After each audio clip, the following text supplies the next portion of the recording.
জাহান্নামের আগুনটা কেমন, ওই জাহান্নামের আগুন দুনিয়ার আগুনের মতো না।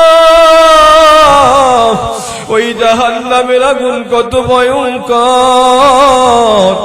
আল্লাহ তাআলা ডেকে বলেন নারুল্লাহিল মুকাদ্দা, ওইটা হচ্ছে আমার আগুন।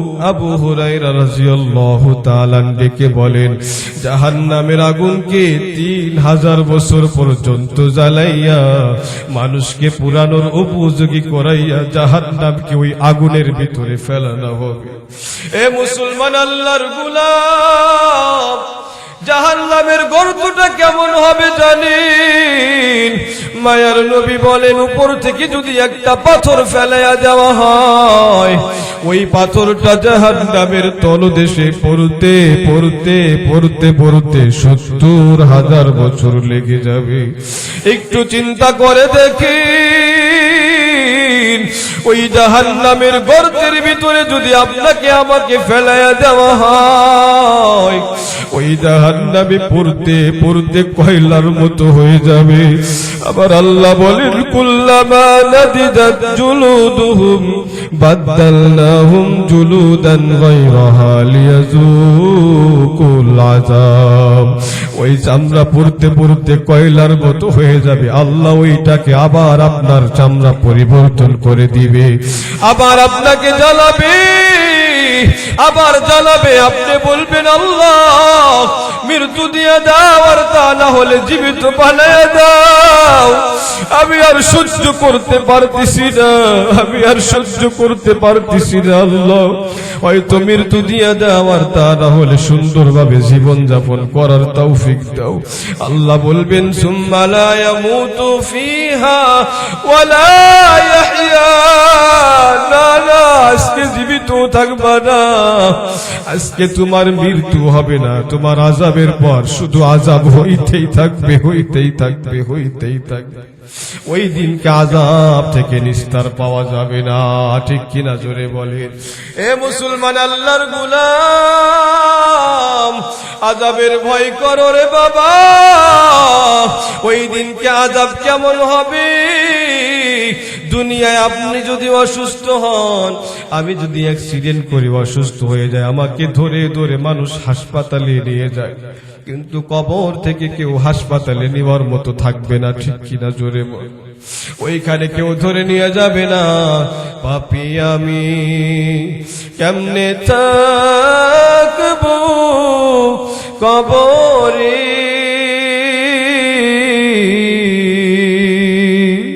সাথী নাই রে বাতি নাই রে মাওলা ওই ঘরে, সাথী নাই রে বাতি নাই রে মাওলা ওই ঘরে, ঠিক কিনা জোরে বলে।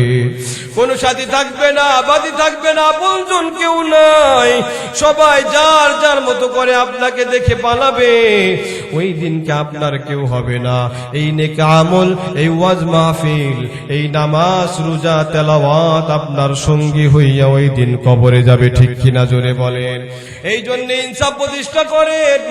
সবার সাথে ইনসাফ করা যায়, কিন্তু বাবা মার সাথে ইনসাফ করা যায় না। বাবা মার সাথে করতে হয় ইহসান, ঠিক কিনা? ইহসান হলো একজন মানুষ আপনাকে যতটুকু করেছে বদলা ততটুকু পরিমাণ না দিয়া আপনি যদি তাকে মাফ করে দেন, তার উত্তরে আপনি যদি ভালো ব্যবহার করেন, ওটাকে বলে হয় ইহসান। আল্লাহ তাআলা অর্ডার করেছেন সূরাতুন নাহলের ভিতরে। কোন সূরা জোরে বলেন?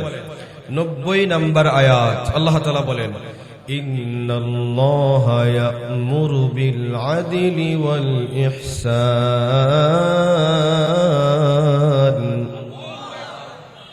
ইলা আখিরিল আয়া।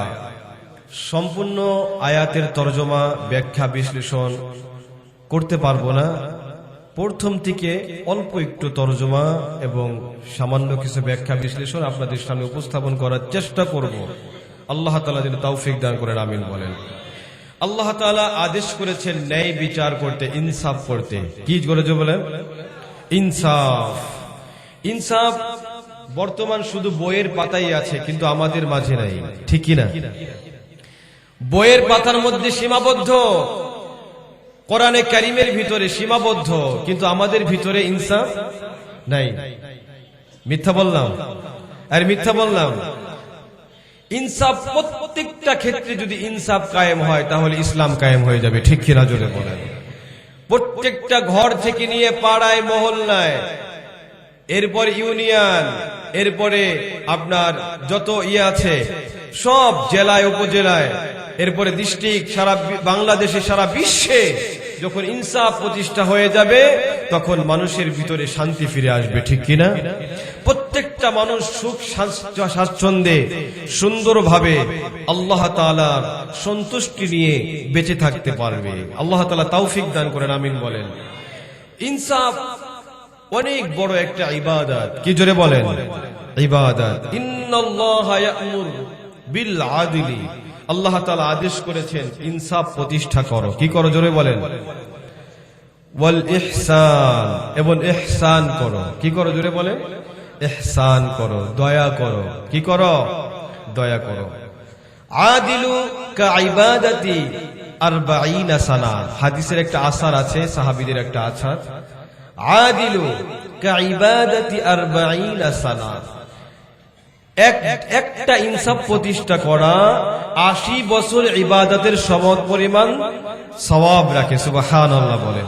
একটা ইনসাফ, এক জায়গায় ইনসাফ প্রতিষ্ঠা করলে আল্লাহ রাব্বুল আলামিন 80 বছর ইবাদত করলে যে সওয়াব হতো তার আমলনামায় সেই পরিমাণ সওয়াব আল্লাহ তাআলা দান করে দিবেন। সুবহানাল্লাহ বলেন। এই জন্যই তো এই ইনসাফ অনুযায়ী যারা বিচার করবে, আল ইমামুল আদিল, 7 শ্রেণীর মানুষ আরশের নিচে ছায়া দান করবে আল্লাহ তাআলা। 7 শ্রেণীর মানুষকে কয় জোরে বলেন? যেই দিনকে ইয়াউমা লা জিল্লা ইল্লা জিল্লুহু, ওই ছায়া ব্যতীত কোনো ছায়া থাকবে না।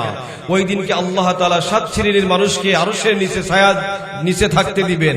এক নাম্বার হলো ওই ইনসাফকার বাদশা। আল্লাহু আকবার বলে। আল ইমামুল আদিল, যেই বাদশা ইনসাফ অনুযায়ী রাষ্ট্র পরিচালনা করেছে, ইনসাফ অনুযায়ী সবকিছু প্রতিষ্ঠা করেছে, আল্লাহ রাব্বুল আলামিন তাকে আরশের নিচে ছায়ায় ওই দিনকে দান করবেন, থাকার সৌভাগ্য দান করবেন। কিন্তু আমরা দেখি আমাদের যেই মন্ত্রী যেই সময় আসুক পালাবদল হয়, ঠিক কিনা জোরে বলেন? যে ইনসাফ প্রতিষ্ঠা করতে চায় না। কিন্তু ইনসাফ যদি প্রতিষ্ঠা করতো, ইনসাফ প্রতিষ্ঠা করলে তো কোরআনের আইন চালু করতে হবে, ঠিক কিনা জোরে বলেন? ইনসাফ কোরআনের আইন ছাড়া হবে না। যেমন আস-সারিকু ওয়াস-সারিকাতু ফাকতুউ আইদিয়াহুমা, চুরি যদি কেউ করে তাহলে আল্লাহ তাআলা বলেছেন তার হাত কর্তন করে দাও। সুবহানাল্লাহ বলবেন না? তবে আপনার বাড়ির পাশ থেকে সামান্য কিছু চুরি করেছে, পেঁপে চুরি করেছে, পেয়ারা চুরি করেছে, এদেরকে না, ঠিক কি না? এদেরকে না। যারা রাতের আধারে কলমের খুসায় কোটি কোটি হাজার কোটি টাকা দেশ থেকে বিদার পাচার করে তাদেরকে, ঠিক কিনা জোরে বলে? যারা 10 টন গো মেরে 2 টন মেরে দেয়, 8 টন মেরে দেয়, 2 টন ভাগ করে দেয়, এদেরকে, ঠিক কিনা জোরে বলেন? আজ সাবেক প্রধানমন্ত্রী যদি আমাদের বাইতুল মুকাররমের সামনে দাঁড়িয়ে একদিন ঘোষণা করত যে যেই চেয়ারম্যান সাহেব, যে এমপি সাহেব আমাদের টন মেরে খেয়েছ, 10 টনের জায়গায় 5 টন দিয়েছ আর 5 টন হজম করে নিয়েছ, ওই চেয়ারম্যান সাহেব এর সামনে আসো, উনাকে সামনে রেখে যদি বাইতুল মুকাররমে নামাজ আদায় করার পরে যদি হাত 2টা কর্তন করে দেওয়া হতো, হাজারো চেয়ারম্যান, হাজারো এমপি ওখান থেকে শিক্ষা নিয়ে ভালো হয়ে যেত, ঠিক কিনা জোরে বলে? এই কোরআন অনুযায়ী আইন হয় না, বিচার হয় না, যার কারণে এই শুধু মানে অনাচার, অন্যায়, রাহাজারি, খুন। তার এই যে কয়েকদিন আগে, আজকেই তো দেখলাম একটা ভিডিওর ভিতরে ছোট্ট একটা বাচ্চার মাথাকে আলাদা করে দিয়েছে, ঠিক কিনা জোরে বলেন? প্রত্যেকটা খুনের যদি সত্যিকারের বিচার হতো তাহলে কোন কুলাঙ্গার কোন মানুষকে খুন করার সাহস হতো না, ঠিক কিনা জোরে বলেন? এই জন্য কোরআনের আইন চালু করতে হবে, ঠিক কিনা? ওয়াল জুরুহা কিসাস, কিসাসের পরিবর্তে কিসাস, ঠিক কিনা? কিসাসের পরিবর্তে কতলের বদলে যদি কতল করা হতো, এই কোরআনের আইন চালু করা হলে এই বাংলাদেশ থেকে অন্যায়, রাহাজারি, বেবিচার, খুন, ধর্ষণ, অর্থ পাচার সবকিছু মুহূর্তের মধ্যেই বন্ধ হয়ে যেত, ঠিক কিনা জোরে বলে? দরকার আছে না নেই? এরপরে আমাদের প্রধানমন্ত্রী, সাবেক প্রধানমন্ত্রী এখনো যেই আমাদের ডক্টর ইউনূস সাহেব আছেন, উনিও যদি একজনকে বলে এই যে জিনা করেছো, কোরআনে যে শাস্তি আছে আয-যানিয়াতু ওয়াজ-যানি ফাজলিদু কুল্লা ওয়াহিদিন মিনহুমা মিআতু জালদা, যেই শাস্তি আছে এই শাস্তি যদি বাইতুল মুকাররমের সামনে প্রয়োগ করে তাহলে আগামী কাল থেকে জিনা বন্ধ হয়ে যাবে। ঠিক কিনা জোরে বলেন, ঠিক কিনা জোরে বলেন। এইজন্য ইনসাফ প্রতিষ্ঠা করার দরকার আছে না নাই? মুসলমান আল্লাহর গোলাম, আল্লাহ রাব্বুল আলামিন বলেন ইনসাফ প্রতিষ্ঠা করো। তোমাকে একজন একটা থাপ্পড় মেরেছে, তুমি পদুত্তরে একটা থাপ্পড় মারতে পারবা, যতটুকু পরিমাণ তোমাকে থাপ্পড় দিয়েছে ঠিক ততটুকু পরিমাণ, এর চেয়ে বেশি যেন না হয়। ঠিক কিনা জোরে বলেন। এটাকে বলা হয় ইনসাফ। এটাকে কি বলা হয়? ইনসাফ। আপনাকে একজন গায়ের জোরে থাপ্পড় দিয়েছিল, আপনি প্রতিশোধ নিতে গিয়ে তাকে কতটুকু পরিমাণ থাপ্পড় মেপে দিতে হবে, খবরদার কম বেশি করা যাবে না। এটা ইনসাফ, এটা দেওয়ার অধিকার আছে। অর্ডার করেছেন কে জোরে বলেন? আল্লাহ তাআলা অর্ডার করেছেন ওয়াইযা হাকামতুম বাইনান নাস আন তাহকুমু বিল আদল। ইনসাফ প্রতিষ্ঠা করো, বিচার করার সময় ইনসাফ করো, বিচার করো। ঠিক কিনা জোরে বলেন। কিন্তু আমাদের মাতবর যে হয়, এই মাতবর বসার সাথে সাথে পরের দিন থেকে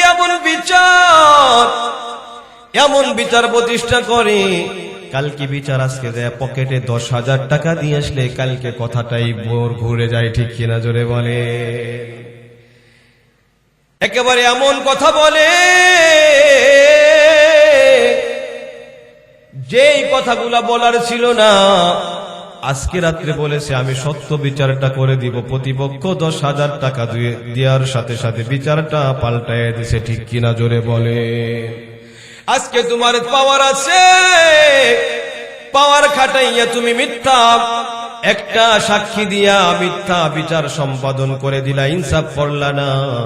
মনে রেখো কাল কিয়ামতের ময়দানে তোমার মতো চেয়ারম্যান মেম্বার পাওয়ারওয়ালার কোনো কাজ আসবে না। ঠিক কিনা জোরে বলেন। কিয়ামতের ময়দানে চিল্লাবি আর কানবি আর বলবি আল্লাহ মা গনা আন্নি মালিয়া। কত টাকা, কত পয়সা, কত সম্পদের মালিক, এই কোন সম্পদ ওই দিনকে বাঁচাতে পারবে না। বলবে আল্লাহ কত টাকা আমার ছিল, কত পয়সা ছিল, আল্লাহ একটা টাকাও তো আমার আজকে কাজে লাগতেছে না। মা আগনা আন্নি মালিয়া। ওই দিনকে এই মাল দিয়া, সম্পদ দিয়া আল্লাহর কাছে আদালতে কিবরিয়ায় পার পাওয়া যাবে না। এই চেয়ারের পাওয়ার দেখাইয়া বিচার উল্টায়া দিছ। মনে রেখো পাওয়ারওয়ালা ভাই, কিয়ামতের দিন চিল্লাবার কানবার বলবা আল্লাহ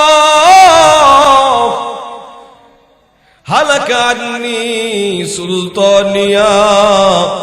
দুনিয়ায় আমার কত পাওয়ার ছিল, একটা ফোন দিয়ে আমি সব বিচারকে তছনছ করে দিয়েছি, মানুষকে খুন পর্যন্ত করে ফেলাইছি। ও মালিক আজকে তো আমার ওই পাওয়ার কোনো কাজে আসতেছে না। ঠিক কিনা জোরে বলেন। এ মুসলমান, এই কারণে না না বিচার সম্পাদন কোনো সমস্যা নাই, তবে যতটুকু হয়েছে প্রতিদান ততটুকু। ঠিক কিনা জোরে বলেন। আমার আল্লাহ তাআলা কোরআনের ভিতরে ডাক দিয়া বলেন ওয়া ইন আকাবতুম ফাআকিবু বিমিসলি মা উকিবতুম বিহি ওয়া লাইন সাবারতুম লাহুয়া খায়রুল লিস-সাবিরিন। আল্লাহু আকবার জোরে বলেন। এ মুসলমান আল্লাহর গোলাম, আল্লাহ তাআলা বলেন প্রতিশোধ নিবা নাও, তবে খবরদার একটুও যেন বেশি হয় না, কম হয় না। আল্লাহু আকবার বলেন। যতটুকু হয়েছে ঠিক ততটুকু প্রতিশোধ নিতে পারবা, এর বেশি তুমি প্রতিশোধ নিতে পারবা না। ওয়ার্ডার কার জোরে বলেন।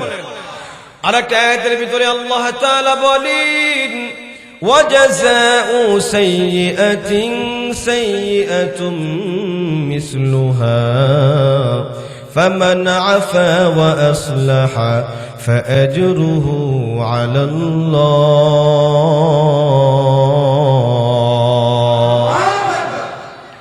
অন্যায়ের বদলা অন্যায় করো। ওয়ার্ডার আছে, যতটুকু অন্যায় তোমার সাথে করা হয়েছে ততটুকু প্রতিবাদ তুমি করতে পারবা, খবরদার।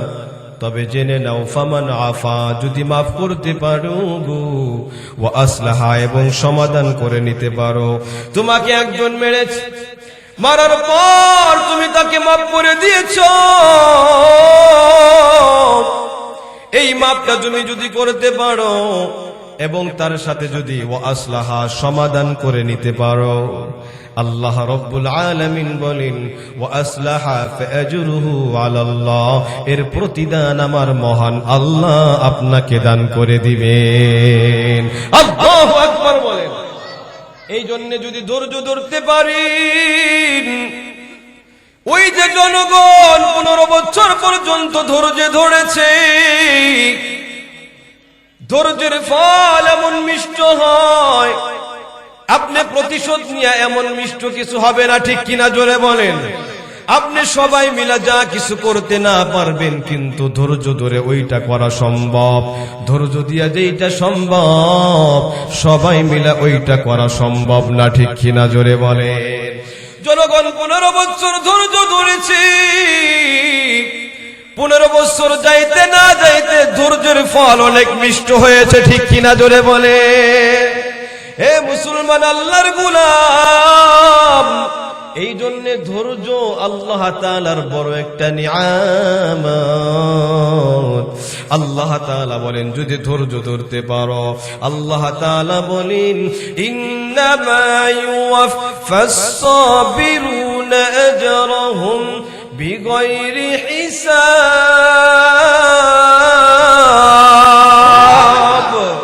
আল্লাহ তাআলা বলেন তুমি যদি ধৈর্য ধরতে পারো, বেহিসাব প্রতিদান আমার আল্লাহ তোমাকে দান করবে। আল্লাহু আকবার বলেন, আল্লাহু আকবার। হে মুমিন, আল্লাহ তাআলা বলেন যে কিসাসের পরিবর্তে কিসাস আছে না নাই, জোরে বলেন। তবে যদি মাফ করতে পারেন ফাহুয়া কাফারাতুল্লাহ, এটা আপনার জন্য কাফারা হয়ে যাবে, গুনাহ মাফের জন্য। আল্লাহু আকবার বলেন।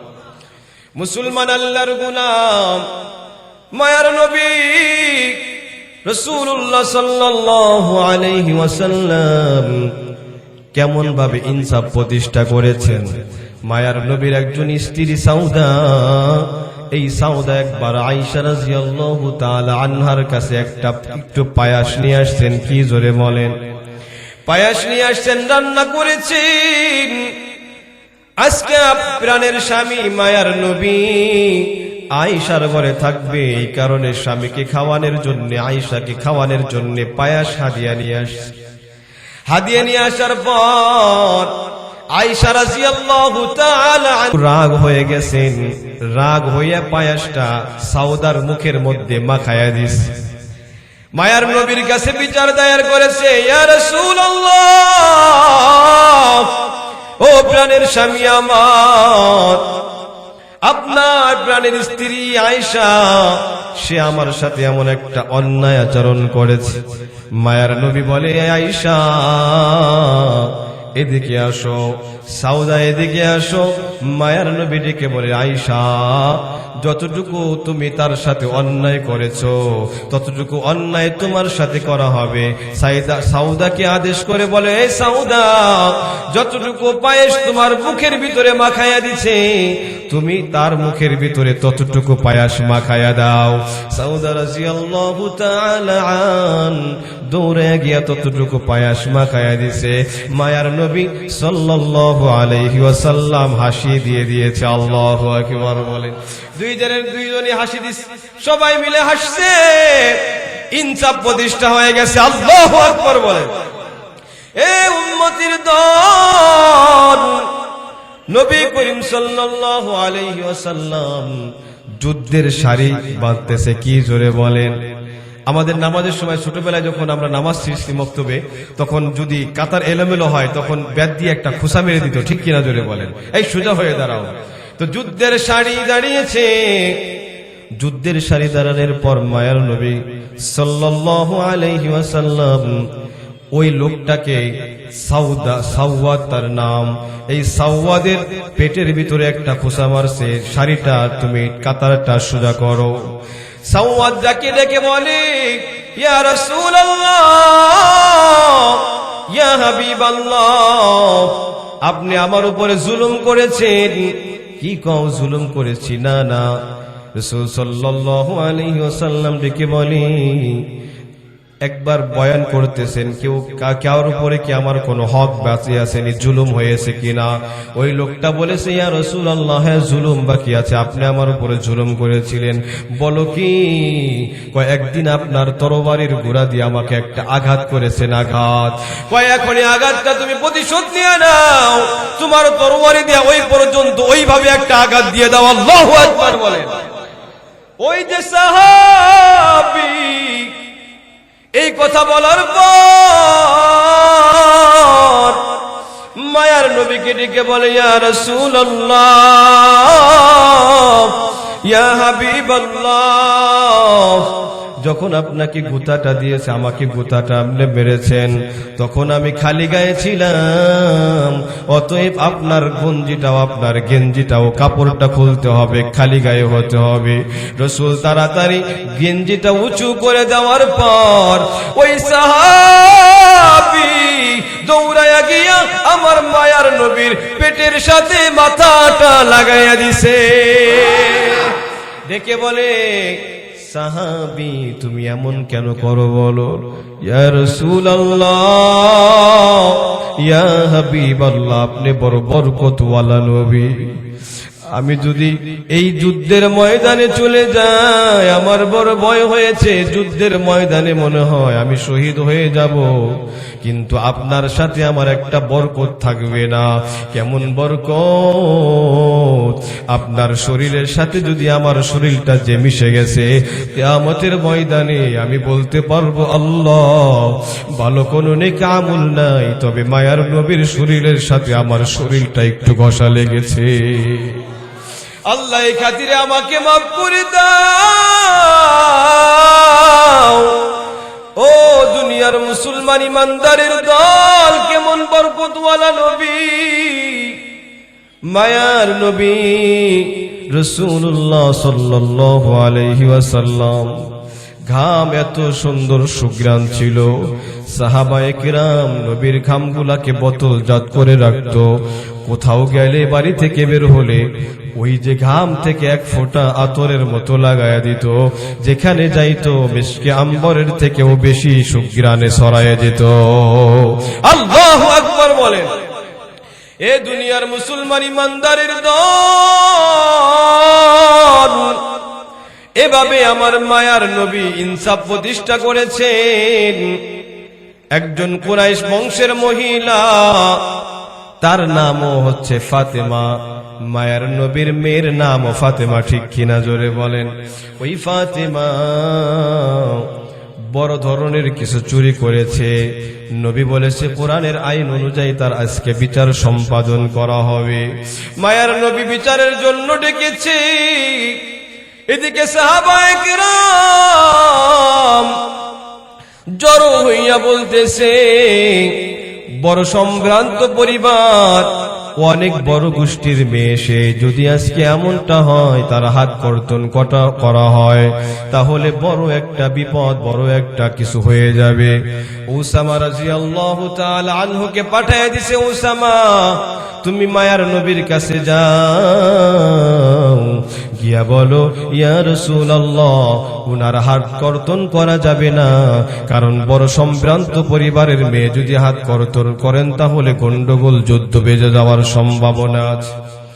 মায়ের নবী ইনসাফের উপরে এত ডাক দিয়া কই, উসামা তোমার এত বড় সাহস, তুমি আমার কাছে আসছো ন্যায় বিচার দূর করার জন্য। এই উসামা তুমি জানো, এই ফাতেমার জায়গায় যদি আমার মেয়ে ফাতেমা হতো আমি তার হাত কর্তন করে দিতাম। আল্লাহু আকবার বলে। এই ফাতেমা সম্ভ্রান্ত লোক নাকি লোক এটা আমার দেখার বিষয় না, এখানে যদি আমার মেয়ে হতো তাহলে আমি তার হাত দুইটাকে কর্তন করে আলাদা করে দিতাম। আল্লাহু আকবার বলেন। এ দুনিয়ার মুসলমান ইমানদারের দল, ইনসাফ প্রতিষ্ঠা করতে হবে। যদি ইনসাফ অনুযায়ী সবকিছু করতে পারেন সংসারেও শান্তি আসবে, ঠিক কিনা জোরে বলেন। বিবাহ করেছেন দুইটা, কিন্তু ইনসাফ প্রতিষ্ঠা করে না, আছে না নাই? একজনের কাছে বারে বারে যায় আর একজনের কাছে যায় না, আছে না নাই? এমন যদি তুমি করো গো, তুমি বড় ওলি হতে পারো, নামাজ পড়তে পড়তে কপাল কালো বানাইতে পারো, কিন্তু দুইটা স্ত্রী থাকার পরে একজনের কাছে বারবার গেছো, বেশি বেশি সবকিছু কিনে দিছ, আর একজনের কে দাও নাই, তাহলে তুমি ইনসাফ প্রতিষ্ঠা করো নাই, আদালতে কিবরিয়ার আসামি হয়ে যাইবা, ঠিক কিনা জোরে বলে। বাজার থেকে যার সমান ভাগ, রাত সমান দিন সমান, বাজার সমান করে দেওয়ার অর্ডার করেছেন কে জোরে বলে। ইনসাফ প্রতিষ্ঠা করতে হবে, ঠিক কিনা? আপনি সমাজে ইনসাফ প্রতিষ্ঠা করেন, আপনার আপন একজন অন্যায় করেছে কিছু বললেন না, একজন রিকশাওয়ালা অন্যায় করার সাথে সাথে চর লাগাইয়া দিলেন, ইনসাফ হলো না, ঠিক কিনা জোরে বলেন। যে অন্যায়টা আমার আপনার আপনজন করলো, ওকেও যেই পরিমাণ আপনি শাসন করেছেন, অপর একজন অর্থাৎ বিপক্ষে একজন সে অন্যায়টা করেছে, ঠিক ততটুকু শাসন করতে হবে, এর বেশি করা যাবে ইনশাআল্লাহ। এ মুসলমান আল্লাহর গোলাম,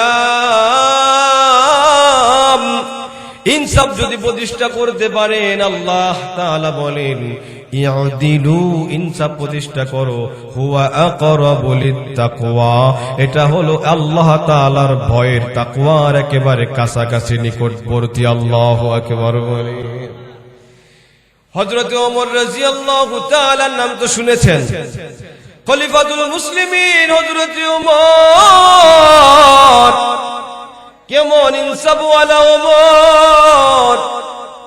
এ দুনিয়ার মুসলমান ইমানদারের দল, এই ওমরের নাম শুনলে আপনারা বুঝতে পারবেন ওমর রাদিয়াল্লাহু তাআলা নবীজির মাথা আনার জন্য গিয়েছিল, ঠিক কিনা জোরে বলে। কোরআনে কারীমের তেলাওয়াত শোনার পর আস্তে নিজের কল্লাটা, নিজের মাথাটাই নবীর সামনে গিয়ে সঁপে দিয়েছেন, ঠিক কিনা জোরে বলে। এখানে কাকে সন্তুষ্ট করার জন্য বসেছি জোরে বলেন, আরো জোরে বলেন কার, আরো জোরে বলেন কার। আমরা এখানে এসেছি আল্লাহ তাআলার হুকুম এবং নবীর তরিকায় জীবন যাতে পরিচালনা করে জান্নাতি হওয়া যায়, ঠিক কিনা জোরে বলেন। এই নবীর প্রত্যেকটা কাজ, প্রত্যেকটা কর্ম অনুসরণ করলে আল্লাহ তাআলার প্রত্যেকটা হুকুম নবী করিম সাল্লাল্লাহু আলাইহি ওয়াসাল্লামের মাধ্যমে প্রতিষ্ঠিত হয়েছে, ঠিক কিনা জোরে বলেন। নবী করিম সাল্লাল্লাহু আলাইহি ওয়াসাল্লাম হাতে কলমে দেখায় দিয়েছেন, বলে দিয়েছেন কিভাবে কি করতে হবে, কোন আমল কেমনে করতে হবে, ঠিক কিনা। আহা, ওই নবী মদিনায় ঘুমায়, ঠিক কিনা। মদিনা যাইতে পারলাম না, মদিনা দেখিতে পারলাম না, মদিনা যাইতে পারলাম না, মদিনা দেখিতে পারলাম না। মদিনা দেখতে মন চায় কিনা? সবার মন চায়। আল্লাহ তাআলা কবুল করেন, আমিন বলেন। তাহলে ওই আল্লাহ তাআলাকে সন্তুষ্ট করার জন্য আমরা এখানে থাকবো, ঠিক কিনা। যাদের ডায়াবেটিসের রোগী আছে তাছাড়া কাউকে ছুটি নাই, ঠিক কিনা। যাদের ডায়াবেটিসের রোগী আছে তারা হাত উঁচু করবেন, যা ওই যে পিছনে জায়গা হচ্ছে না, অনেক মানুষ দাঁড়িয়ে আছে, আপনারা একটু বসার সুযোগ, আর সামনে আসেন, এই যে আপনারা একটু সামনে চলে, এটা জান্নাতের বাগান, ঠিক কিনা। এই জান্নাতের বাগানে বসলেই সওয়াব আর গুনাহ মাফ, ঠিক কিনা জোরে বলেন। আল্লাহ তাআলা সবাইকে জান্নাতের বাগানে বসার তৌফিক দান করেন, আমিন বলেন। সম্মানিত মুসল্লিন একরাম, আল্লাহ রাব্বুল আলামিনের যে আয়াত আল্লাহ তাআলা দান করেছেন ইনসাফ প্রতিষ্ঠা করার জন্য, এইটা আমাদের ঘরে, সমাজে, বাহিরে, ঘরের ভিতরে বাহিরে সব জায়গায় প্রতিষ্ঠা করার দরকার আছে না নাই? হযরত ওমর রাদিয়াল্লাহু তাআলা, হযরত ওমর, যে ওমর মাথা আনার জন্য গেল, ওই ওমর কেমন হয়ে গেল মুসলমান।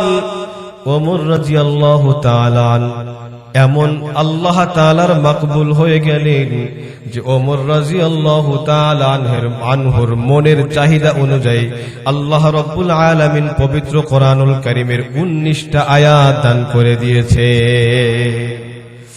এই ওমর একদিন খুতবা দেওয়ার জন্য দাঁড়ায়। আগের মানুষ ইনসাফ কেমনে প্রতিষ্ঠা করেছে, পাই টু পাই সবকিছু বুঝে নিয়েছে। হযরত ওমর রাদিয়াল্লাহু তাআলা খুতবা দেওয়ার জন্য দাঁড়ায় গেছেন। যেই ওমর রাস্তা দিয়ে হাঁটলে শয়তান হাঁটতো না, শয়তান অন্য রাস্তায় চলে যেত। যেই ওমর এত ভয়ঙ্কর, যেই রাস্তা দিয়ে হাঁটতো ওই রাস্তা দিয়ে অন্য কেউ হাঁটার সাহস পেত না। আল্লাহু আকবার বলেন। শয়তান তো আসতোই না, বিপরীত রাস্তা অবলম্বন করত। এই ওমর খুতবা দেওয়ার জন্য মেম্বারে হাজির, মেম্বারে দাঁড়িয়েছেন, খুতবা দিচ্ছেন, শুরু করবেন। এমন সময় একজন সাহাবী ওমরের মুসল্লি দাঁড়ায় গেছে। ও ওমর, দাঁড়াও, খুতবা দিও না, বন্ধ করো, একটা কথা আছে। হাই রে, যে ওমরের সামনে কথা বলার সাহস পাই না। এই ওমর যখন রাষ্ট্র পরিচালনার দায়িত্বে বসেছে, জনগণ পাই টু পাই ওমরের কাছ থেকে সবকিছু বুঝে নেওয়ার জন্য ওমরের খুতবা পর্যন্ত বন্ধ করে দিচ্ছে। ঠিক কিনা জোরে বলেন?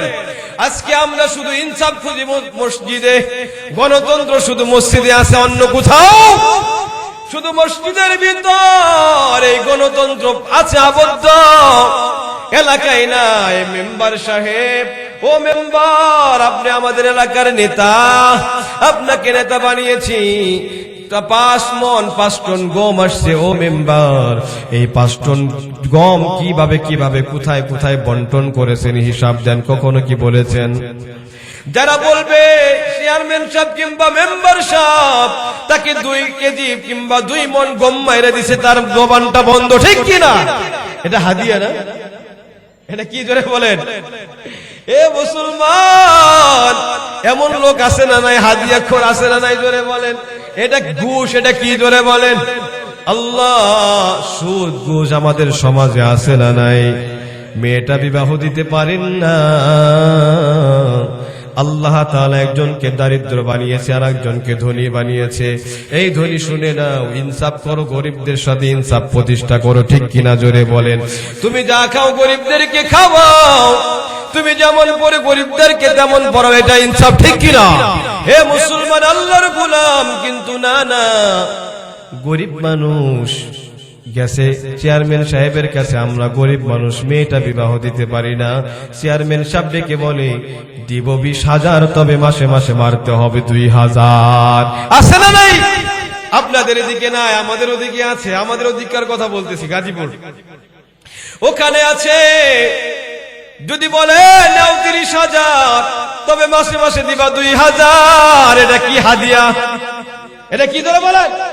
সুদ। আপনারাই বলছেন এটা সুদ, একজন আবার বলে হাদিয়া, আর বেশিরভাগই সবাই ফতোয়া দিছে এটা সুদ। সুদ খাইলে কি জান্নাতে না জাহান্নামে? এ মুসলমান, সুদ যে ব্যক্তি রাস্তা দেখায় দিল, সুদের রাস্তা দেখানেওয়ালা, সুদ লেখনেওয়ালা, সুদ দিনেওয়ালা, সুদ খানেওয়ালা, সব কয়টা জাহান্নামের কীট হবে। ঠিক কিনা জোরে বলেন? শুধু জাহান্নামী না, এদের সর্বনিম্ন একটা গুনাহ হচ্ছে তার আপন মায়ের সাথে জিনাহে লিপ্ত হওয়া। নাউজুবিল্লাহ করে বলেন। এই জন্য সুদ ঘুষ মুক্ত জীবন করতে হবে। রাজি আছেন তো? হে মুসলমান, যার সামনে মানুষ দাঁড়ায় কথা বলতে পারি না, এই ওমরের সামনে দাঁড়ায় গেছে। ওমর, সাধারণ একজন মানুষ দাঁড়ায় বলতেছে, ওমর বলতে হবে তোমার গায়ে যে জুব্বাটা আছে হযরত ওমর বলো এই জুব্বা এত লম্বা হলো কি করে? বাইতুল মালে যেই কাপড়টা আসছে এই কাপড় দিয়ে তো এত বড় লম্বা জুব্বা হয় না, তুমি এত বড় জুব্বা কই পেলা বলো? হযরত ওমর নিশ্চুপ হয়ে গেছে, চুপ হয়ে গেছে, চোখ দিয়া পানি বের হয়ে গেছে। তবে ভয় না, আনন্দের বন্যা, আনন্দের পানি। আমার সমাজে এমন মানুষ আছে, আমার মহল্লায়, আমার দেশে এমন প্রজা আছে, এমন মানুষ আছে যারা পায় টু পায় সরকারের হিসাব সব কিছু বুঝে নিতে চায়, ঠিক কিনা জোরে বলে? এ মুসলমান আল্লাহর গোলাম, ওই লোকটা দাঁড়ায় বলে হযরত ওমর আজকে হিসাবটা দাও, হিসাব যদি না দিতে পারো তাহলে তুমি খুতবা আরম্ভ করতে পারবা না। এমন সময় আব্দুল্লাহ হযরত ওমরের সন্তান দাঁড়ায় গেছে। এই মসজিদের মুসল্লিরা শুনো, যেই কাপড়টা বাইতুল মাল থেকে আমার বাবা পেয়েছে, আমার বাবা লম্বা চওড়া মানুষ, সুঠাম দেহের অধিকারী, আমার বাবা অনেকদিন পর্যন্ত এখানে যে খুতবা প্রদান করে, আমার বাবার জামার ভিতরে অনেকগুলো তালি দেওয়া আমার কাছে এটা ভালো লাগে না। আমার বাবা খলিফাতুল মুসলিমিন, এই রাষ্ট্র পরিচালনা করে একজন রাষ্ট্রনায়ক। আমার বাবার গায়ে যখন আমি তালিওয়ালা জামাগুলো দেখি, আমি আব্দুল্লাহ ওমরের ছেলে, আমার সহ্য হয় না, আমি সহ্য করতে পারি না। এই কারণে বাইতুল মাল থেকে আমি যেই কাপড়টা পেয়েছি, আমার বাবা যেই কাপড়টা পেয়েছে, আমি আমার কাপড়টাকে আমার বাবাকে দিয়ে, আমার কাপড়টা আর বাবার কাপড়টা দিয়ে সুন্দর একটা জুব্বা বানিয়ে দিছি, যাতে আমার বাবার তালিওয়ালা জুব্বা আর না পরতে হয়। নবী করিম সাল্লাল্লাহু আলাইহি ওয়াসাল্লাম সাহাবায়ে কেরামকে কেমন ইনসাফ শিখিয়েছেন। না না, জনগণের সব ইনসাফ অনুযায়ী বন্টন করো, মন্ত্রীও যেটুক পাবে প্রজাও ততটুক পাবে, ঠিক কিনা জোরে বলে? আল্লাহ। হযরত ওমর রাদিয়াল্লাহু তাআলা কেমন হয়ে গেলেন, একদিনকে মেম্বারে দাঁড়াইয়া বলে, ইয়া সারিয়াল জাবাল, ইয়া সারিয়াল জাবাল। বারবার বলার পর মুসল্লিরা ডেকে বলে, ওমর তুমি মসজিদের মেম্বারে দাঁড়াইয়া সারিয়াল জাবাল কেন বারবার চিল্লাচিল্লি করলা বলো? ওমর রাদিয়াল্লাহু তাআলা ডেকে বলে, শুনো, আমাদের সাথী ভাইরা মুসলমানেরা যে যুদ্ধের জন্য অনেক দূরে গিয়েছে, হাজার হাজার কিলো দূরে, ওই মুসলমানেরা ওদের পিছনে শত্রুর দল। এই জন্য আমি বলেছি ওখান থেকে সরো, ওখান থেকে হটো, তা না হলে তোমাকে বেঈমানের দল মেরে ফেলবে। ভাই ওমর কেমন পাগল, এখান থেকে বললে 1000 কিলোমিটার দূর থেকে কেমনে শুনবে বলো? ওমর কোনো কথা বলি না, কয় না ওরা শুনেছে। ওই সাহাবী অনেক দিন পরে যখন তারা যুদ্ধ থেকে ফিরে আসছে, আসার পর ডাক দিয়া বলি, এই শুনো, একদিন কি এমন সময় এমন টাইমে তোমরা কি হযরত ওমরের কণ্ঠ শুনেছনি? ডাক দিয়া বলে, হ্যাঁ, একদিন কি আমরা শত্রুর মোকাবেলা করার জন্য এক জায়গায় অবস্থান করেছিলাম। ওমর রাদিয়াল্লাহু তাআলা আমাদের খলিফাতুল মুসলিমিন হযরত ওমর ডেকে বলে, না না, ওইখানে থাকো না, ওইখান থেকে তোমরা সরে যাও। আমরা তার আওয়াজ পায়া ওখান থেকে সরে গিয়েছি, শত্রুরা আমাকে আর মারতে পারে নাই। আল্লাহু আকবার বলেন।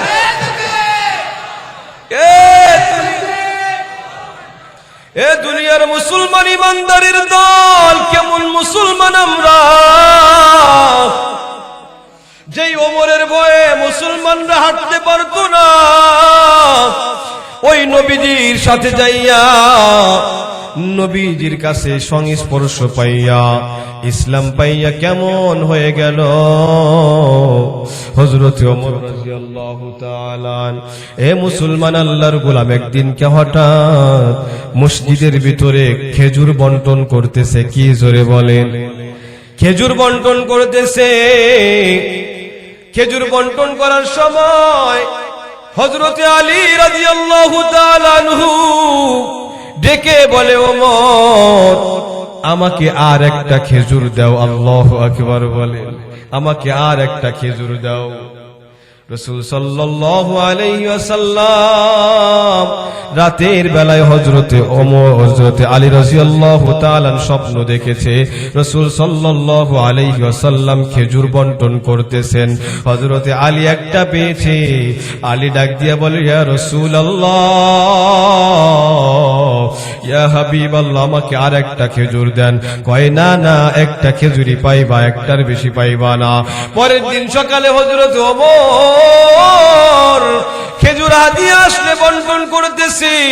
হযরত আলী ডেকে বলে, আমাকে আরেকটা খেজুর দেন। আর ওমর ডেকে বলে, আলী গো, রাতের বেলায় তোমাকে আমার মায়ার নবী একটা খেজুর দিয়েছে, বেশি দেয় নাই। রাতের বেলায় তো তোমাকে একটার বেশির খেজুর দেয় নাই, আমি কেমনে দিব বলো?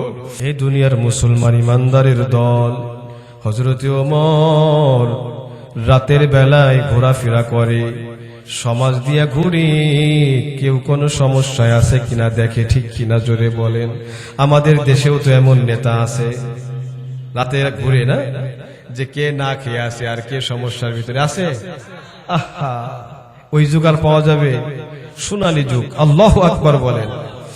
একদিনকে হযরত ওমর সকাল বেলায় উঠে গিয়েছে, দেখতেছে কারো এই যে একটা লিস্ট আছে অসহায় মানুষের খেদমত করার জন্য, যাই দেখে আমি একটু খেদমত করে আসি। তখন খলিফা হচ্ছে হযরতে আবু বকর।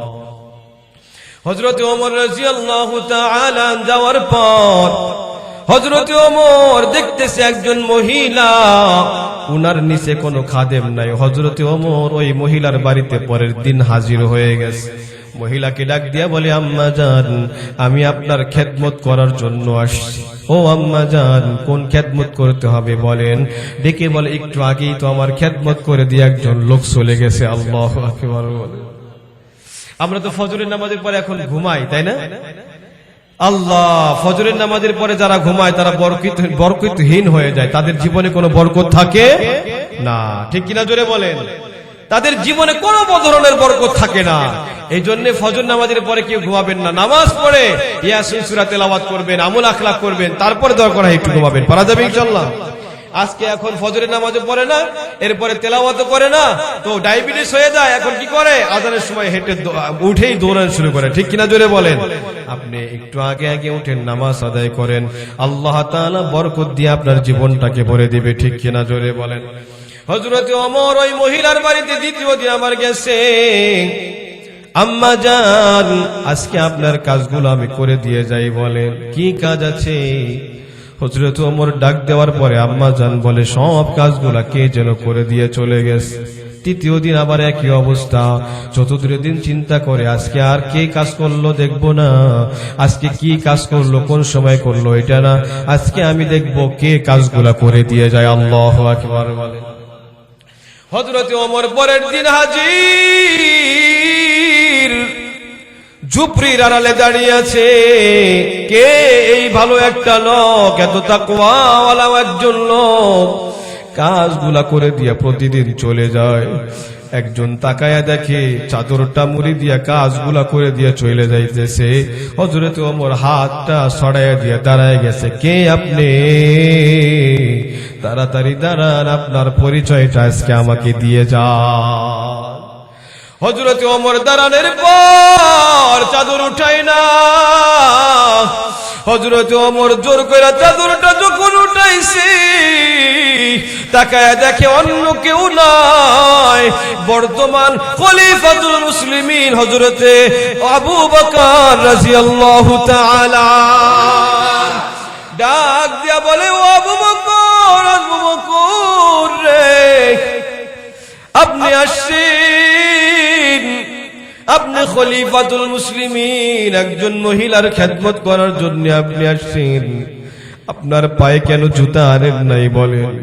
হযরতে আবু বকর ডাক দিয়ে কয়, ওমর, আমি যদি পায়ের এই খরমটা পায়ে দিয়ে মদিনার রাস্তা দিয়ে খড়খড় করে খটখট খটে হেঁটে হেঁটে আমি এখানে আসতাম, আমার পায়ের আওয়াজে যদি কোনো মানুষের কোনো আল্লাহ তাআলার বান্দার ঘুম ভেঙে যেত, এই কষ্টটা পাওয়ার জন্য আদালতে কিবরিয়ায় যদি আমাকে আল্লাহ বলে যে তুই এমন ভাবে গেলি, তোর কষ্টের পায়ের আওয়াজের কারণে একজনের চোখে মানে ঘুম ভেঙে গেল, এই কষ্টটা কেন দিছস?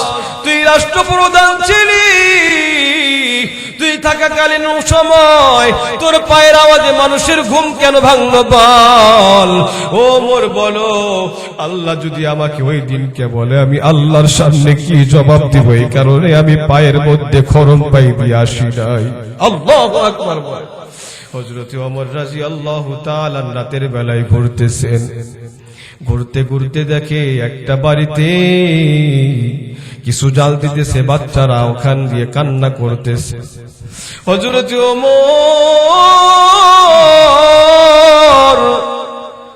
তাকায় দেখে জাল দিতেছে, অনেকক্ষণ হয়, ডাক দিয়ে কয়, ও মা, ওই যে কারা কান্না করে আর কি জাল দেন বলেন?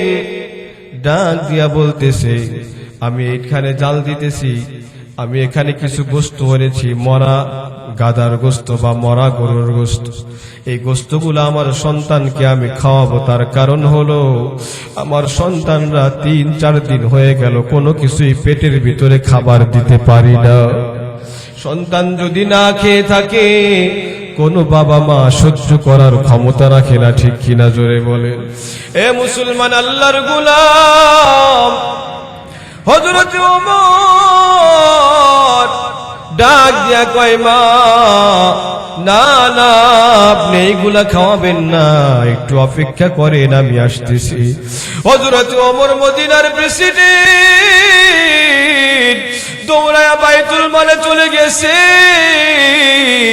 বাইতুল মালে যাওয়ার পর দারওয়ানকে ডেকে বলতেছে, ও দারওয়ান আসলাম, তাড়াতাড়ি করে খেজুর এবং আটার বস্তা আমার মাথার মধ্যে উঠাইয়া দাও। হযরত ওমর ফারুক রাদিয়াল্লাহু তাআলা যখন বলেছে আটার বস্তা পিঠের উপরে দাও, তখন ওই আসলাম ডেকে বলে, না না, আপনি মদিনার প্রেসিডেন্ট, আপনার পিঠের উপরে আমি আটার বস্তা দিতে পারবো না। হযরত ওমর ডেকে বলে, ও আসলাম, কিয়ামতের ময়দানে আল্লাহ যখন আমাকে ডেকে বলবে, ওমর, রাষ্ট্র পরিচালনা করেছো, তোমার রাষ্ট্রের ভিতরে এমন একটা মানুষ, এমন একটা ঘর, যেই ঘরের ভিতরে তোমার রাষ্ট্রের কোনো খাদ্য পৌঁছায় নাই, ওই ঘরের মানুষ কেটে খাচ্ছিল, এ ওমর, আজকে তুমি আমার কাছে এর জবাব দিবা। হযরত ওমর ডাক দিয়া বলে, বলো আসলাম, ওই দিনকে যদি আল্লাহ আমাকে বলে, ওই দিনকে তুমি কোনো উত্তর দিতে পারবানি, তাড়াতাড়ি বস্তাটা আমার পিঠের মধ্যে উঠাইয়া দাও। খলিফাতুল মুসলিমিন, রাষ্ট্রনায়ক, রাষ্ট্রপ্রধান, ও আটার বস্তাটা পিঠের মধ্যে লইয়া হাঁটতে হাঁটতে ওই মহিলার বাড়িতে যায়। এ মুসলমান আল্লাহর গোলাম, ওই যে আবু বকর, হযরত ওমর রাদিয়াল্লাহু তাআলা যাইয়া ওই আটার খামির রুটি বানাইয়া সুন্দর করে খাওয়াইয়া দিয়া মহিলাকে ডেকে বলে, ও মা, কি দরকার, আরো কোনো কিছু দরকার আসেনি বলেন? কয় না। মহিলা খুশি হইয়া ডাক দিয়া বলে, ওমর রে, এই ওমর তো চিনে না, বলে, যুবক, খলিফাতুল মুসলিমিন হযরত ওমর না হইয়া তোমার হওয়া দরকার ছিল, কারণ আমাদের পেটে কোনো খাবার নাই, 4-5 দিন কোনো খাবার খাইতে পারি না, আর তুমি ওখানে মুছে মুছে থাকো, তোমার মতো এত খলিফাতুল মুসলিমিন দরকার নাই, তুমি হইলেই তো ভালো হতো, ওমর না হইয়া তুমি যদি হইতা অনেক ভালো হইতো।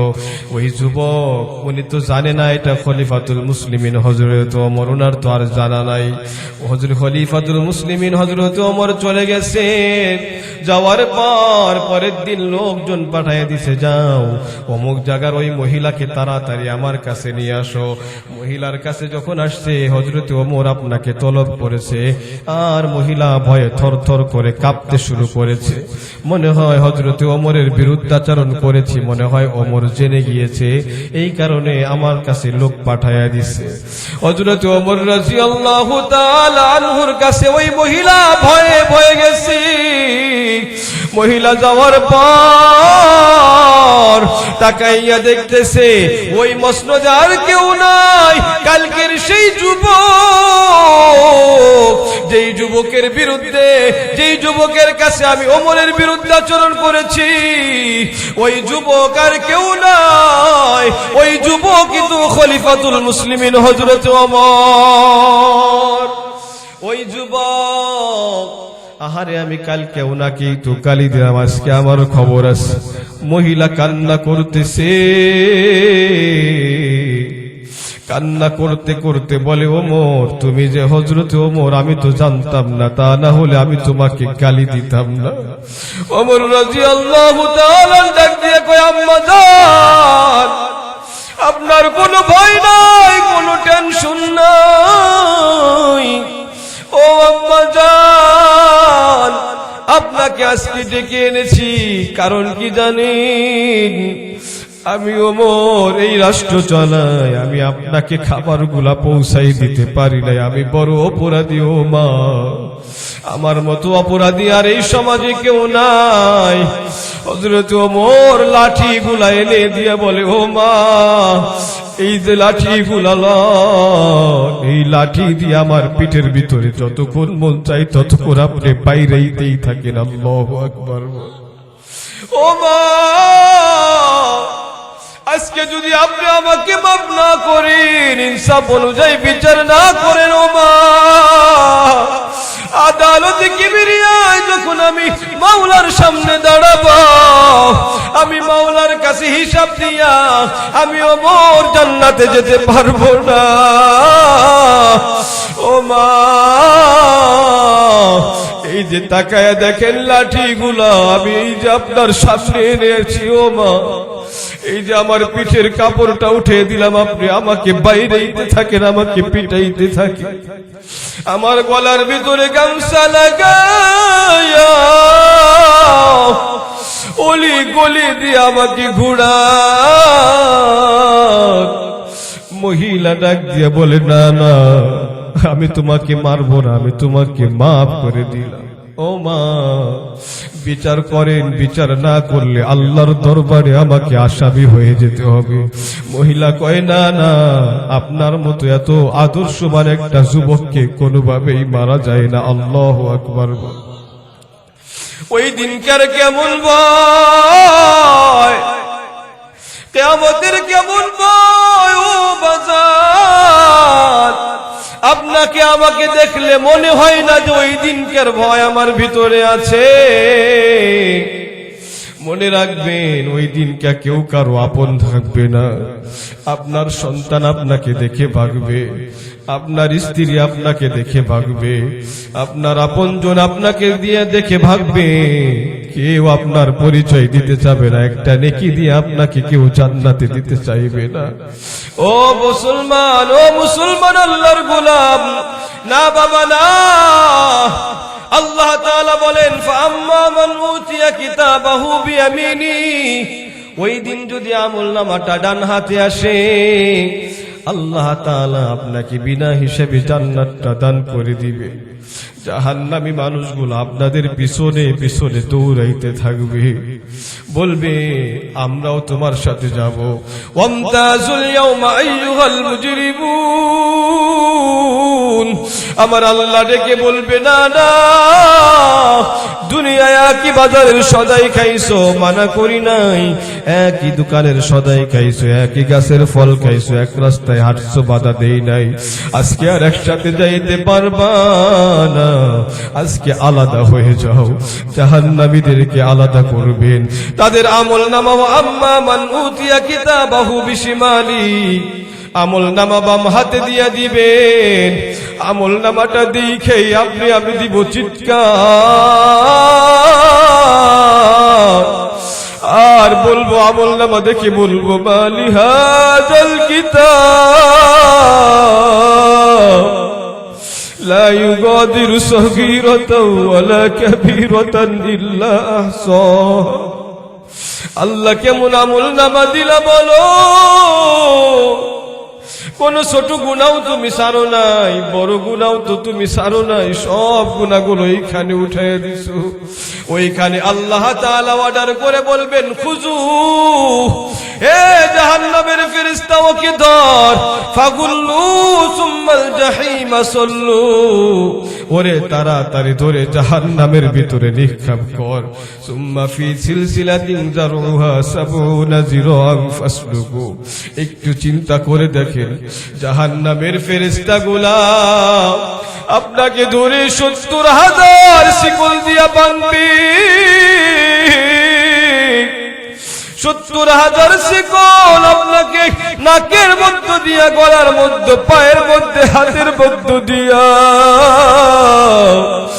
আপনাকে টেনে টেনে টেনে টেনে ওই জাহান্নামের দিকে নিয়ে যাবে। ওই জাহান্নামের ভিতরে আমাকে আপনাকে যদি ফেলাইয়া দেওয়া হয়, ওই জাহান্নামের আগুনটা কেমন, ওই জাহান্নামের আগুন দুনিয়ার আগুনের মতো না, ওই জাহান্নামের আগুন কত ভয়ঙ্কর। আল্লাহ তাআলা ডেকে বলেন, নারুল্লাহিল মুকাদ্দা, ওইটা হচ্ছে আমার আগুন। আবু হুরায়রা রাদিয়াল্লাহু তাআলা ডেকে বলেন, জাহান্নামের আগুনকে ৩০০০ বছর পর্যন্ত জ্বালাইয়া মানুষকে পুরানোর উপযোগী করাইয়া জাহান্নামকে ওই আগুনের ভিতরে ফেলানো হবে। এ মুসলমান আল্লাহর গোলাম, জাহান্নামের গর্তটা কেমন হবে জানেন? মায়ার নবী বলেন, উপর থেকে যদি একটা পাথর ফেলাইয়া দেওয়া হয়, ওই পাথরটা জাহান্নামের তলদেশে পড়তে পড়তে পড়তে পড়তে ৭০,০০০ বছর লেগে যাবে। একটু চিন্তা করে দেখেন, ওই জাহান্নামের গর্তের ভিতরে যদি আপনাকে আমাকে ফেলাইয়া দেওয়া হয়, ওই জাহান্নামে পড়তে পড়তে কয়লার মতো হয়ে যাবে। আবার আল্লাহ বলেন, কুল্লামা নাদিদাত জুলুদুহুম বাদদালনাহুম জুলুদান গায়রাহা লিয়াযুকুল আযাব।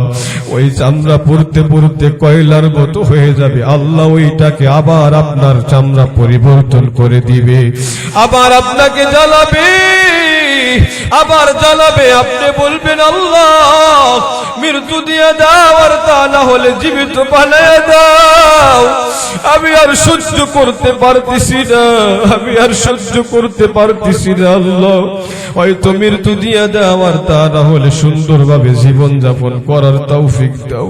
আল্লাহ বলবেন, সুম্মা লা ইয়ামুতু ফিহা ওয়ালা ইয়াহইয়া, না না, আজকে জীবিত থাকবা না, আজকে তোমার মৃত্যু হবে না, তোমার আযাবের পর শুধু আযাব হইতেই থাকবে, হইতেই থাকবে, হইতেই থাকবে। ওই দিনকে আযাব থেকে নিস্তার পাওয়া যাবে না, ঠিক কিনা জোরে বলেন। এ মুসলমান আল্লাহর গোলাম, আযাবের ভয় করো রে বাবা। ওই দিনকে আযাব কেমন হবে? দুনিয়ায় আপনি যদি অসুস্থ হন, আমি যদি অ্যাক্সিডেন্ট করি অসুস্থ হয়ে যায়, আমাকে ধরে ধরে মানুষ হাসপাতালে নিয়ে যায়, কিন্তু কবর থেকে কেউ হাসপাতালে নেওয়ার মতো থাকবে না, ঠিক কিনা জোরে বল। ওইখানে কেউ ধরে নিয়ে যাবে না। পাপী আমি কেমনে থাকবো কবরে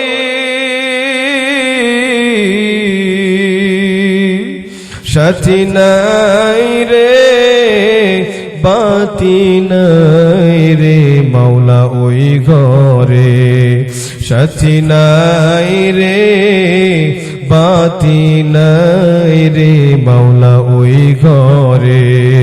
ঠিক কিনা জোরে বলে? কোন সাথী থাকবে না, বাতি থাকবে না, আপনজন কেউ নাই, সবাই যার যার মতো করে আপনাকে দেখে পালাবে। ওই দিনকে আপনার কেউ হবে না।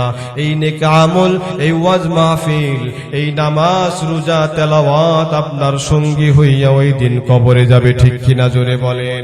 এই জন্য ইনসাফ প্রতিষ্ঠা করেন। সবার সাথে ইনসাফ করা যায়, কিন্তু বাবা মার সাথে ইনসাফ করা যায় না। বাবা মার সাথে করতে হয় ইহসান। ঠিক কিনা? ইহসান হলো একজন মানুষ আপনাকে যতটুকু করেছে বদলা ততটুকু পরিমাণ না দিয়া আপনি যদি তাকে মাফ করে দেন, তার উত্তরে আপনি যদি ভালো ব্যবহার করেন, ওটাকে বলে হয় ইহসান। ঠিক কিনা জোরে বলেন?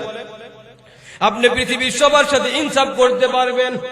যতটুকু আপনাকে মারছে, যতটুকু আপনাকে আঘাত করেছে ততটুকু করতে পারবেন, যতটুকু অপরাধ করেছে ততটুকু করতে পারবেন। তবে না না, দুনিয়ার ভিতরে একটা মানুষের সাথে ইনসাফ করা যাবে না, সেটা হচ্ছে মা আর বাবা। এই মা বাবার সাথে ইহসান করতে হবে। অর্ডার দিয়েছেন কে? জোরে বলেন। ওয়াকাদা রাব্বুকা আল্লা তা'বুদু ইল্লা ইয়্যাহু ওয়া বিল ওয়ালিদাইনি ইহসানা।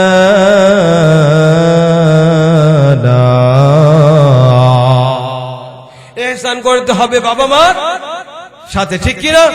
এ দুনিয়ার মানুষ কত দিকে তাকাও, না না, বাড়িতে বৃদ্ধা মা আছে, বৃদ্ধ বাবা আছে, ওই দিকে যে যদি একটু তাকাইতে পারো, কবুল হজের সওয়াব লিখে দিবেন আমার আল্লাহ। আল্লাহু আকবার বলেন। মায়ার নবীর কাছে সাহাবায়ে কেরাম জিজ্ঞাসা করেছে, ইয়া রাসূলুল্লাহ, যতবার তাকাবো ততবারই কি সওয়াব হবে নি, কবুল হজের সওয়াব? রাসূলুল্লাহ বলেন, হ্যাঁ, মায়ের দিকে যতবার তাকাইবা ততবারই সওয়াব দিবেন আমার আল্লাহ। কিন্তু মানুষ এখন মার দিকে তাকায় না, বাবা মার সাথে খারাপ আচরণ করে, বৃদ্ধাশ্রমে রেখে আসে না নাই? এই মাদ্রাসায় যে ছাত্রগুলা পড়ে, আপনি লিখে নিতে পারেন, পৃথিবীতে যত বৃদ্ধাশ্রম আছে, একটা বৃদ্ধাশ্রমের মা বাবার এমন সন্তান নাই যে সন্তানকে মাদ্রাসায় পড়াইছে। ঠিক কিনা? বেশিরভাগই বৃদ্ধাশ্রমে যারা আছে তাদের সন্তানগুলা আপনি ইঞ্জিনিয়ার, ডক্টর, বড় ব্যারিস্টার, কিন্তু মাদ্রাসায় পড়েছে এমন কোন সন্তান বাবা মাকে কখনো বার্ডেন মনে করে না, ঝামেলা মনে করে না। ঝামেলা মনে করে? এই জন্য একজন যদি আলেম হয়, আপনি জেনে রাখেন, চারজন বাবা মা বিনা হিসাবে জান্নাতে প্রবেশ করতে পারবে, তার ভিতরে একজন হলো আলেমের বাবা মা। আল্লাহু আকবার বলেন। এই আলেমের বাবা কিয়ামতের ময়দানে আরশের নিচে নূরের টুপি পরাই পয়রা খেলবে। পুরা হাসরের বাসী জিজ্ঞাসা করবে, এরা কারা, এত সম্মানের মালিক কেন? ফেরেশতারা ডেকে বলবে, হতভাগার দল, তোর ছেলেকে ইঞ্জিনিয়ার বানাইছস, ডক্টর বানাইছস, কিন্তু এই লোকটা সন্তানকে ডক্টর বানাই নাই, ইঞ্জিনিয়ার বানাই নাই, ইতালি পাঠায় নাই, এই সন্তানকে কোরআনের আলেম বানাইছে।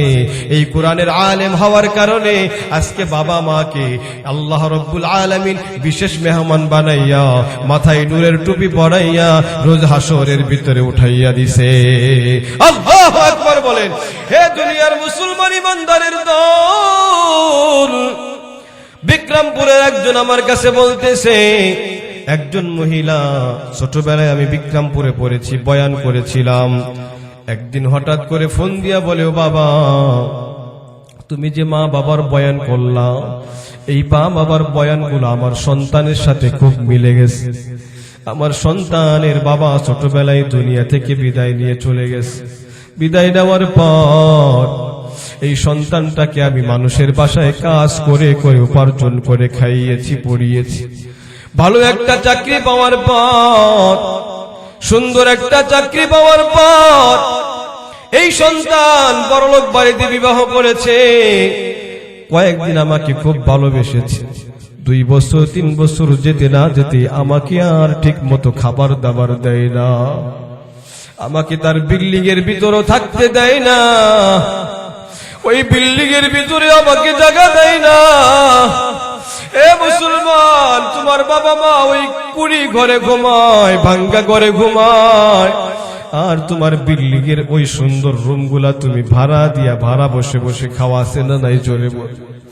ওই জনম দুঃখিনী মা ছোটবেলায় তোমার কথা চিন্তা করে তার জীবনের কথা চিন্তা করে নাই।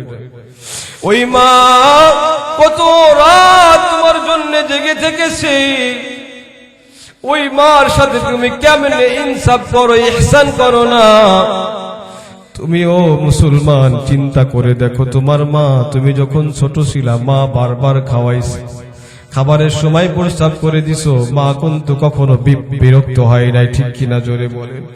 বারবার পেশাব করে বেজিয়ে দিছে, এরপরেও মা কখনো বিরক্ত বোধ করে নাই। মা সন্তানকে আগলায় রাখছে। আমাদের যদি কোনো সময় কিছু হয়, মা ঘুমাইতে পারে নাই, মা থাকতে পারে নাই, এই জন্য আল্লাহর নবী ঘোষণা করেছেন, আল জান্নাতু তাহতা আকদামিল উম্মাহাত। আর কারো পায়ের নিচে তোমার জান্নাত নাই, তোমার মায়ের পায়ের নিচে তোমার জন্য জান্নাত রেখে দিয়েছে আমার আল্লাহ, ঠিক কিনা? জোরে বলে। বাবা মা সন্তুষ্ট হবে তো আল্লাহ তাআলা সন্তুষ্ট হয়ে যাবে। রিজাল রাব্বি বিরিজাল ওয়ালিদাইন ওয়া সাখাতার রাব্বি ফি সাখাতিল ওয়ালিদাইন। বাবা মা সন্তুষ্ট তো আল্লাহ সন্তুষ্ট, বাবা মা অসন্তুষ্ট হলে আমার আল্লাহ আল্লাহর রাসূল তোমার প্রতি বেজার। এই যুবক, এই জন্য বলবো কোনদিন বাবা মার সাথে বেয়াদবি করবা না। ওই মাটা ডেকে বলে, ও বাবা, সন্তান নতুন বউ পাইয়া আমাকে ভুলে গেছে, আমাকে আর দেখি না। এই সন্তান বাজারে যাওয়ার পর নতুন নতুন ফল কিনে এনে ওর বউয়ের হাতে ফলগুলা তুলে দেয়, আমাকে কখনো ফলগুলা দেয় না। ফলগুলো এনে কেটে কেটে ওর বউর মুখে তুলে দেয়, ওর সন্তানের মুখে তুলিয়া দেয়। আমি মা যখন বেড়ার ফাঁকা দিয়ে এই দৃশ্যগুলা দেখি, আমার সন্তান ভালো খাবারগুলো এনে ওর মাকে দিছে, ওর বউকে দিছে, আমাকে দেয় নাই, আমাকে খাবার খাওয়াই নাই, ভালো ভালো সব খাবারগুলো ওর বউকে খাওয়াই দিল, অথচ এই সন্তানকে কত আমি না খাইয়া খাওয়াইছি। আমার এই সন্তান এখন আমাকে আর মনে রাখে না, ওর মা কি সবকিছু করে। এ মুসলমান আল্লাহর গোলাম, বলে তো এমন কোন সন্তান কি জান্নাতে যেতে পারবেনি? বলে না, না, এমন সন্তান দুনিয়ার বুকে শান্তি থাকতে পারবে না, পরকালেও শান্তি থাকতে পারবে না। পরে শুনলাম ওই মা বলতেছে, এই অন্যায় করার কারণে আল্লাহ তাআলা তাকে এমন বড় একটা সাজা দিছে, এমন বড় একটা সাজা না, আল্লাহ তার যৌবন নষ্ট করে দিছে, স্ত্রী তার কাছ থেকে চলে গেছে, বিল্লেও গেছে, সব কিছু তার থেকে চলে গেছে। নাউজুবিল্লাহ বলেন। হে মুসলমান, এই জন্য বাবা মার সাথে ইহসান করতে হবে, দয়া করতে হবে।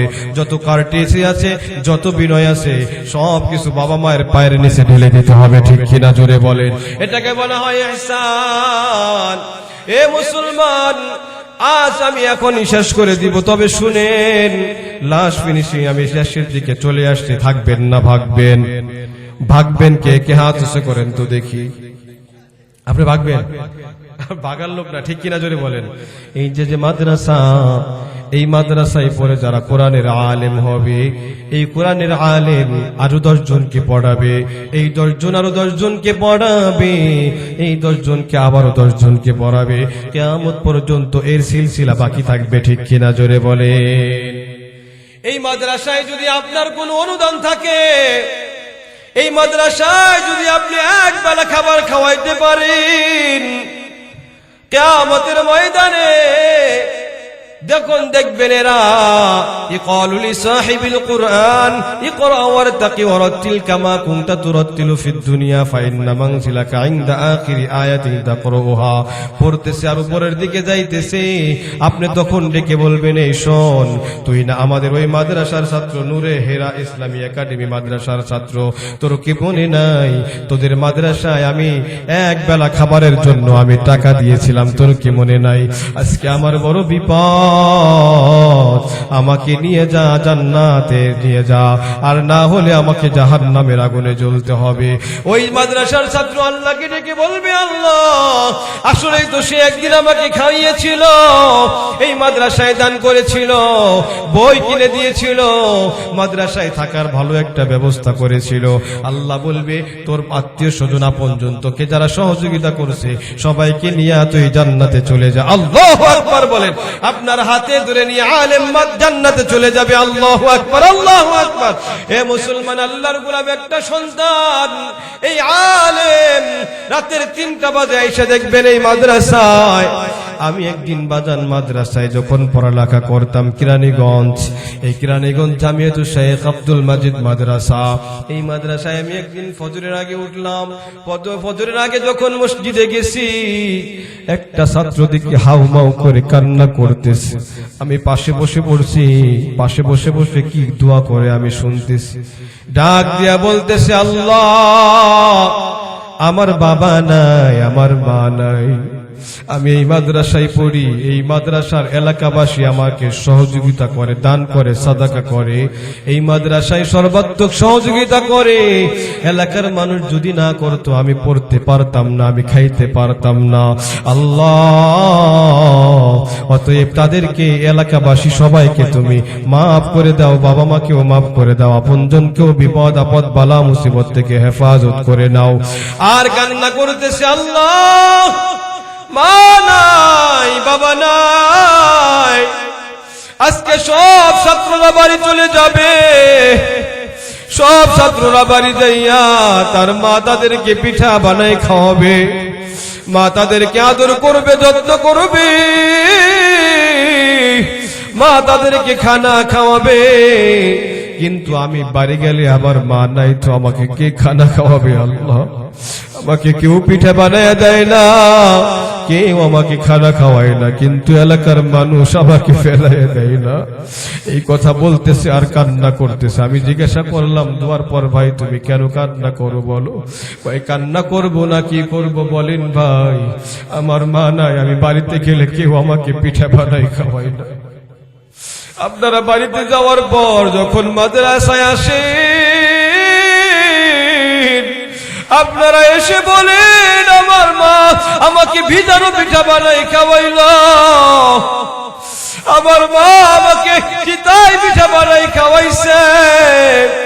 এই কথা যখন বলেন, আমি আর চোখের পানিটা ধরে রাখতে পারি না, কারণ আমার মা দুনিয়া থেকে বিদায় নিয়েছে। আমার সৎ মা আমার বাড়িতে আসে, গেলে পরে ভাত কটাও ঠিক মতো দেয় না, আমারে ঠিক মতো খাবার দেয় না, আমাকে ঠিক মতো গোসল করায় না, বাড়িতে যাওয়ার পরও আমাকে একদিনও গোশত রান্না করে খাওয়ায় না।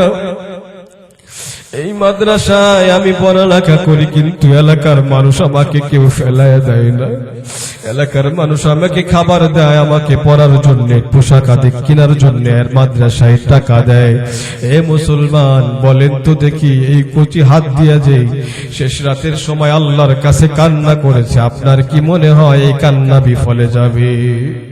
যেই কচি হাতটা দিয়া আপনারা শেষ রাত্রে ঘুমায়া যান বাবা, এই সময় ছাত্রটা ঘুম থেকে উঠে আপনার মঙ্গল কামনা করে, আপনার মা বাবা কবরে ঘুমায় তাদের জন্য দোয়া করে, আপনি রাস্তাঘাটে চলেন আপনার জন্য দোয়া করে, আল্লাহ বিপদে ফেলায়ও না, আল্লাহ মুসিবতে ফেলায়ও না। ওই ভাইগুলাকে ভালো থাকার তৌফিক দিও যারা এই মাদ্রাসায় দান করেছে। সুলতান মাহমুদ গজনবী রাহিমাহুল্লাহ এলাকা দিয়ে ঘুরতেছে, ঘোরার সময় দেখে একটা মাদ্রাসার ছাত্র জানালার আলো দিয়া পড়তেছে, ডাক দিয়া বলে, ও বাবা এখানে কেন? কয় আমার বাড়ি নাই, ঘর নাই, এই জানালার আলো দিয়ে আমি পড়তেছি। আল্লাহু আকবার বলেন। সুলতান মাহমুদ গজনবী নিয়া বাড়ি বানায় দিছে, ঘর বানায় দিছে, পড়ালেখার জন্য বই কিনে দিছে। ওই রাতের বেলায় স্বপ্ন দেখতেছে মায়ার নবী সুলতান মাহমুদ গজনবীর কাছে চলে আসছে। আল্লাহু আকবার। মায়ার নবী এসে বলে, এই সুলতান মাহমুদ এমন একটা কাজ করেছস যেই কাজের কারণে আল্লাহ তাআলা স্বপ্ন যুগে তোর কাছে আমাকে পাঠায় দিছে। আল্লাহু আকবার বলেন। হে মুসলমান, স্বপ্ন যুগে আমার কাছে পাঠায় দিছে। হে সুলতান মাহমুদ, আমি আসছি তোর কাছে, কি সংবাদ নিয়ে আসছে জানোস? তুই যে আমার একজন ওয়ারিসকে, মাদ্রাসার ছাত্রকে বাড়ি বানাইয়া দিছস, ঘর বানাইয়া দিছস, এই কারণে আল্লাহ রাব্বুল আলামিন খুশি হইয়া জান্নাতের ভিতরে তোর জন্য একটা বাড়ির ব্যবস্থা করে দিছে। আল্লাহু আকবার বলেন। জান্নাতে বালা খানাওয়ালা একটা বাড়ি তোর আমল নামায় দিয়ে দিছে। হে সুলতান মাহমুদ, শুধু তাই না, আল্লাহ তাআলা তোকে জান্নাতের সুসংবাদ দিয়ে দিছে।